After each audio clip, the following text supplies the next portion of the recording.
Hey, what's going on, everybody in Steamboat Springs or wherever you are watching this cast from? What amazing times we're in right now. Are you looking at this time as an opportunity or like, oh my gosh, we just want to get out of this thing, right? So wherever you are, I hope that you're well and I hope that you are safe. But you know what? Athletes with disabilities are really built for times like these because we're resilient. And you'll see most of the athletes that have been in Steamboat, they are resilient. And that's why they engage on us and they press upon us so much that we want to pour into it. So thank you for your gifts, your donations, everything that you have done to keep this program running through COVID-19. I mean, our programs are all shifted around and in flux like we've heard leadership say, but we also know these times won't last forever and we can continue to pour into this moment. Now, for me, I'm an amputee. But when I first had my amputation, I really didn't know what this whole world of disability was all about. Maybe you did, maybe you didn't. If you were like me, I really didn't. And I had to really understand this moment. And I want to share a quick story with you of how I had to embrace this whole community. 27 months before this environment of coming into the gate waiting area in the Washington Dulles International Airport, I was trying to make the Olympic team. And after a crippling injury, wound up on a pathway to make the Paralympic team, and I'm now on the Paralympic swim team. And as I'm at the Washington Dulles International Airport, I've just made this team, and I'm with like 60 of my Paralympic teammates. They're on the wheelchair basketball team, they're on the swim team, and they're on the track and field team. Is this the All-American team that I was really aspiring to be on? I mean, I wanted to be on the Olympic team, not this Paralympic team. And as I was in this stupor, I was trying to understand the value and the benefit of being on this team. All I could see around me were people with disabilities. I was sitting next to a gentleman. He was in a beautiful three-piece Armani suit. He had gator skin shoes on and pulling a Louis Vuitton bag, but he was talking so loud on the cell phone that I just wanted to reach out and touch him. But I kept my hands to myself. What's the value? What's the benefit of being on this team?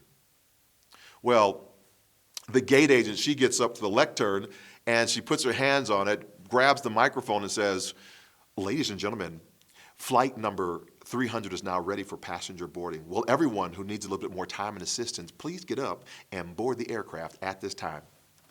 So 60 of my Paralympic teammates and I got up and began to walk down the jet bridge and I said, "Oh, benefit number one. Now that's a perk." So I got on the plane.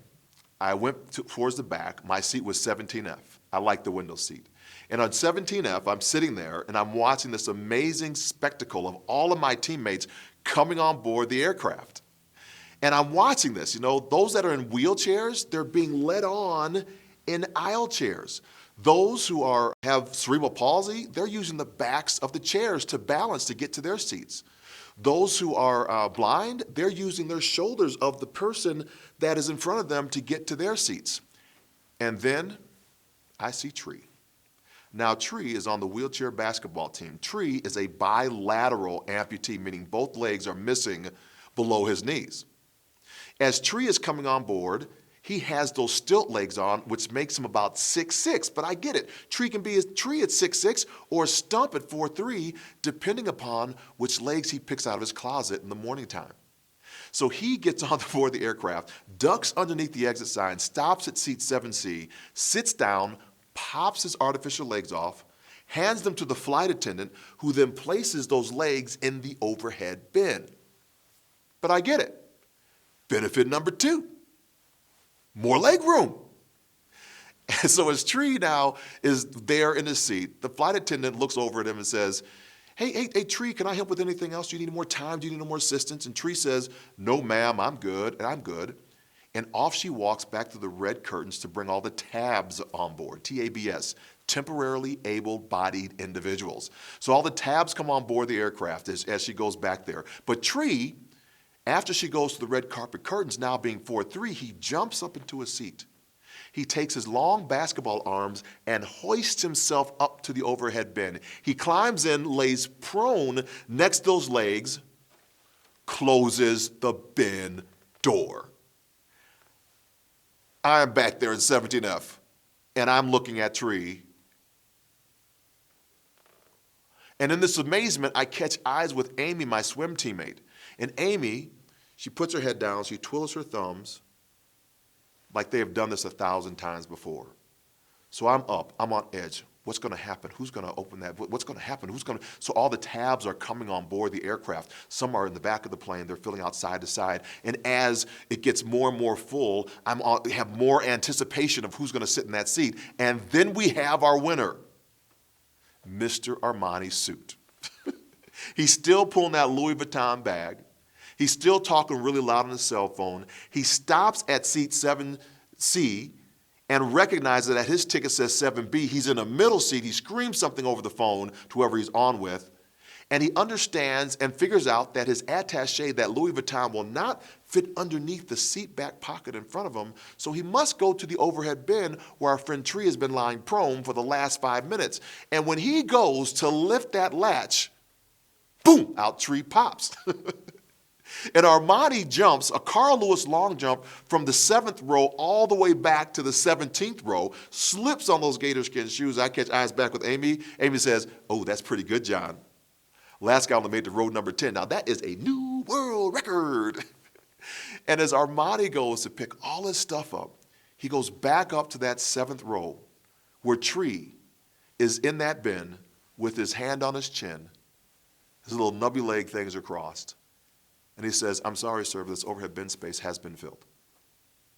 And as I am cracking up and I'm laughing so hard back in 17F, I began to think about my actions, my attitude that I had just a few moments earlier in the gate waiting area, where I wanted to be on the Olympic team and not the Paralympic team. It looked like I was going to have a lot more fun on the Paralympic team than I ever was going to have on the Olympic team.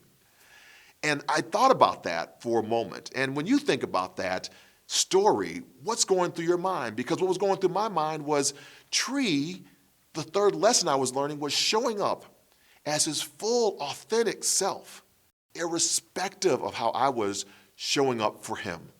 It's a tremendous flip and a tremendous mindset to see somebody walking in their purpose, in their power, as Tree is doing, understanding that he has humor around limb loss. He has humor around scaring the crap out of people. How can we take these moments that we look at as uncertain times? So you see, I had to value my teammates. Oftentimes we don't do that, but you value because you're showing that value by even showing up here tonight. But I also had to embrace a new normal mindset, and that new normal mindset had to kick in. The new normal is no prior point of reference. And the normal is the everyday typical occurrence of a thought or an action. So what do I mean? At 5:29 in the afternoon on May 17th, I was one of the fastest hurdlers in the world. I was picked to go to the Olympic trials. I'm on my way to officer candidate school. And at 5:30, while I was training for my race the next day in the 400-meter hurdles, I went across a hurdle, and I would never run another hurdle in my life. So 1 minute, one wrong step can change our lives forever. After that happened, I had to figure out what was next because I was in a downward spiral state. I was questioning my identity. Who am I now? My leg has been amputated. I'm now not going to go to the Olympic trials. I'm not going to be going on to officer candidate school. My life was really over that time. When my wife came in and wheeled me out to an inaccessible playground after my leg had been freshly amputated, she said, "You know what, John? I know you're down in the dumps, but we're going to get through this together." My son was also there. And I was in a wheelchair, parked on a playground, forced to watch both of them play on the swings, and I couldn't push myself out of that chair. I felt the full brunt of my new existence. And I lost it, started bawling, crying uncontrollably. When Alice saw me struggling, that's when she came over. That was the moment she says, "You know what, John, we're going to get through this together. This is just our new normal." John Jr. jumps off the swing set, hits the ground, comes running over. He points back to the swing, jumps in between myself and Alice, and says, "Hey, Dad, you see my big jump? You see my big jump, Dad?" And he just validated me as his father and created his new normal. How do we increase and how do we create our new normal mindsets? Yes, we're in a tough environment, but we really have to walk through this process. The fears I had of myself, the fears I had of others, the fears I had of society pushing on me of what I should believe were driving my initial fears. And turning out from it, I realized I had to rebuild. But rebuilding was the language of going back to the way it used to be, and I just didn't want that. I couldn't go back to the way I was because my leg is now gone. So I'm redefining my moments, myself. Will I be living in fear of what other people believe for me or what I believe about myself or what society says for me? Or can I increase to embrace this new normal mindset? All of us have to choose what it is, whether it's in 3 hours, 3 days, 3 years. What is it that we're going to choose to amputate to embrace this new normal mindset? Because once we do, we now live on the other side. That other side is this rebirth. I know now that I have to learn how to walk again, to run again, to jump again. And that's going to take time. But once I become strong, I'm now resolute. I'm resolved in who I am. So on October the 23rd, 2000, I had just made the Paralympic team, went to Sydney, Australia. And on that date, my mother's birthday, she's in the stands with my entire family and Alice and my children, my new daughter, Ashley and John Jr. I took 6 jumps on the long jump runway, came down, and after 6 jumps, these were the results. Let's take a look at the men's long jump F42 final starting list, and Lucas Christen from Switzerland is the dominant one in this field. He holds both the world and Paralympic record in this event. Victor Goriansen from Sweden is up now, ready for his 3rd attempt.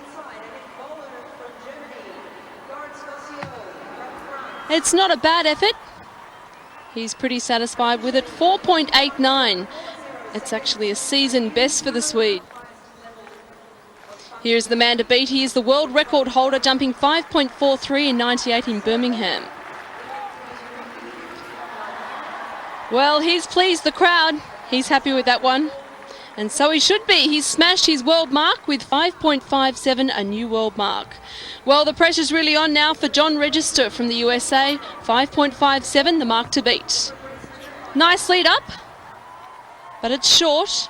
He's not able to take the gold from Christen, but he does move into 2nd spot.